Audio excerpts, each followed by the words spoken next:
Welcome to the latest episode of Thyla. In this episode, we're going to be looking at Neil Waters' footprints.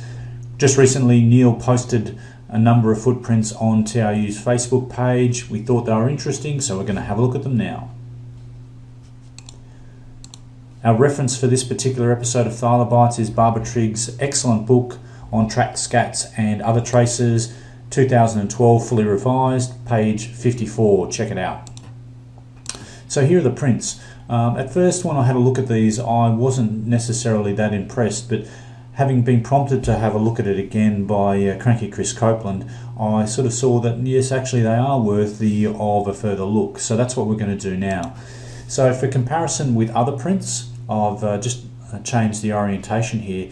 So you can see just in this back area here that it looks like a potential sort of imprint. So is this a Thylacine rear heel pad that has been put here? So I enlisted all of the artistic training provided by one Wild Bill Flowers to actually do this outline here of a potential Thylacine heel. This poster here, we've used this in a number of comparisons in recent years to look at Thylacine footprints, but as time goes by, I'm tending not to like this particular poster as much as I once did, and I'm more relying on the work of Triggs in her book. So you can see that it has the rear pad impression quite often not seen. So the question would have to be asked, why would it actually be here in this particular print?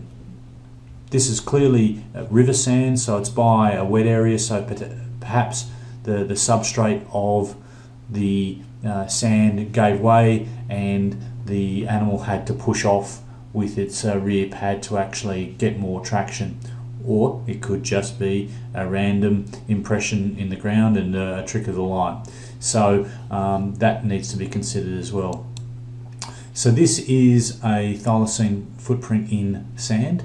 And you can see that this sand's obviously has a lot less water content than the one on the left, but you can see still that the angle of the toes is facing in. It's more of an arc shape. There's a good space between the pad and the toes, so this is a rear pad, so it's a comparison to comparison, and I'm not necessarily seeing the same sort of shape in those two examples. Here's a drawing, front pad again, the angled toes in, the fifth toe not always present, angling out. The rear foot, nice big space. If it was a better quality substrate, firmer, we'd expect to see dermal ridges, and they're quite often missing in a number of the prints that people put forward. Wombat is the most frequently misidentified animal for a Thylacine print, as well as dog, of course. So where does it rate? You can see we've got this great new animation that sort of says this is a 3 out of 10. So 30%, that's actually pretty good. It may have actually been a little bit higher, say towards a 4, if I had not seen the gait of the other photos. So my impression is that the balance of probabilities is that this is most likely a dog, probably a dog running, potentially chasing something through the bush. But definitely worthy of further investigation, and I'd be keen to get some cameras out in that location if we could. And you can see in this this classic photo here of a Thylacine rocking back on its rear pad. Is that what's happened in this particular instance?